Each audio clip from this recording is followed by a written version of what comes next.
Gina, do you think that Governor Christie's position on gay marriage is indicative of a larger shift that's going on within the Republican Party right now? I think there are bizarre shifts happening all over the place, and on both sides, actually. I hear from a lot of doctors that you're getting literally pennies on the dollar.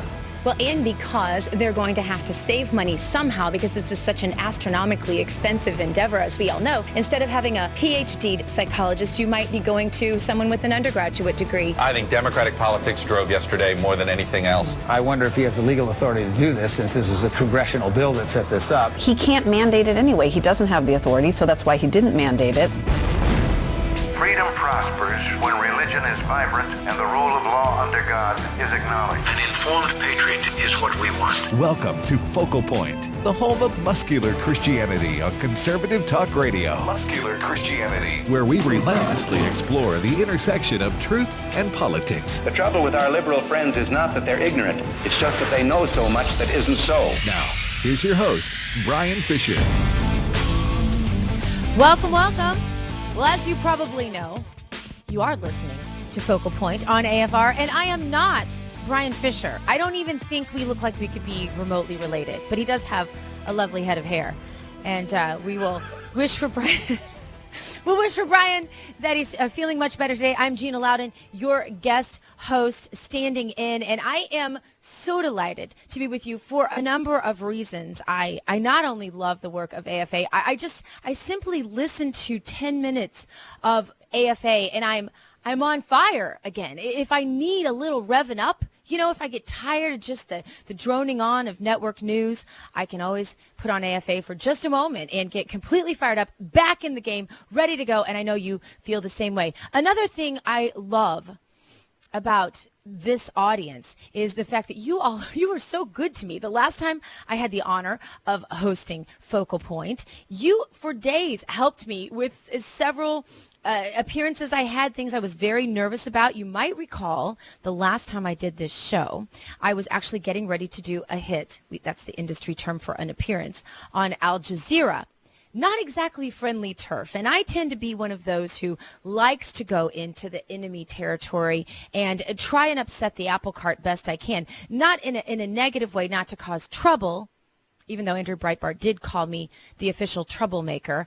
It's not to cause trouble. It's truly not. It's to take the truth to the darkness, as I believe I'm commissioned to do as somebody who has an amazing, blessed life, and somebody who knows the truth and sees where it's missing, kind of. So that's what I do. And you helped me last time. You helped me prepare for my interview on Al Jazeera. I am Dr. Gina Loudon. As I told you, you can find out more about me at docgtv.com, or you can find me on Facebook or Twitter. I'll tell you, my Facebook wall is already lit up with answers to questions I've asked about this show today. We are going to get to some great stuff. You can also find me on Twitter at Dr. Gina Loudon, and you can find my work. Most of what I write these days is at WorldNet Daily, WND.com. I also do work for Politichicks.tv. I'm an anchor there, and you can find my work there as well, including my recent interview with the one and only Ted Cruz. First time I ever met him. Very impressive guy. Today we are going to be talking about lies, because this culture has become a culture of lies. This show today is all about lies, but we're also going to get to some deep truths by uncovering some of the lies.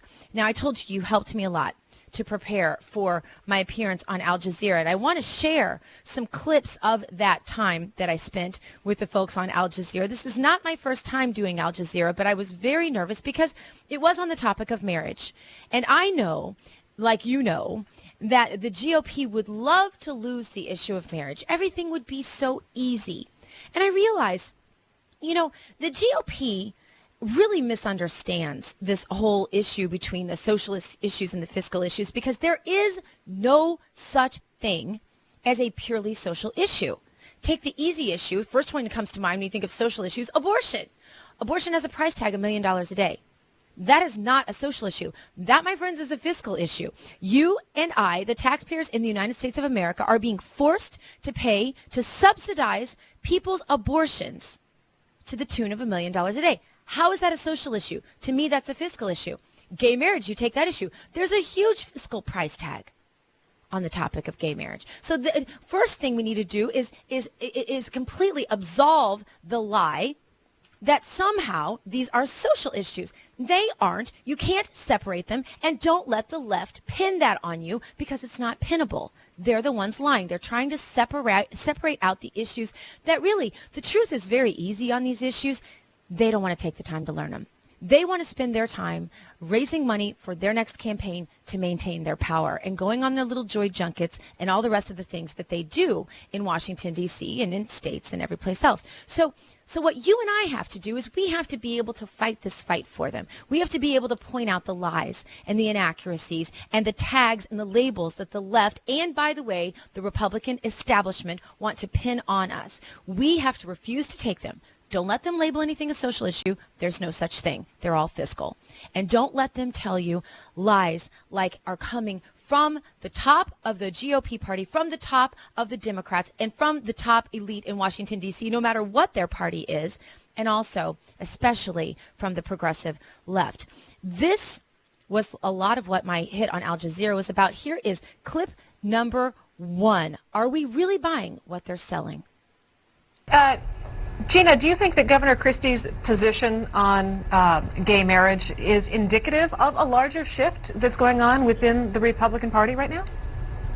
I think there are bizarre shifts happening all over the place, and on both sides, actually. The Republicans and the Democrats are having all sorts of strange shifts, because I think what has happened with the uprising, not just of the Tea Party movement, but also of the Occupy movement, is that you're seeing sort of a we the people react to sort of they the elite. I think the grassroots people in politics who are out there living their lives every day have started to realize that some of the ideas the elite have in Washington, D.C. aren't really reflective or indicative of the things we elected these people who ostensibly work for us to do. And so I think it's kind of funny to watch it, a little bit amusing maybe when you look at the issues perhaps that the Tea Party espouses and the issues that perhaps the Occupy Wall Street folks espouse, and that they have a lot more in common perhaps than they do with the upper echelon of their own party. Can you define the difference? Change. Can you define the difference for us between the Republican elites and then the average Republican in terms of this issue? Well, I think that the Republican elite are kind of going with the flow. They're a lot more worried about what the polls say than actually taking a stand that is reflective of the things, perhaps the principles they were elected on. I think the same thing is happening on the other side of the aisle as well. I don't see this as just a Republican problem. I see this as, again, an elite versus we the people problem.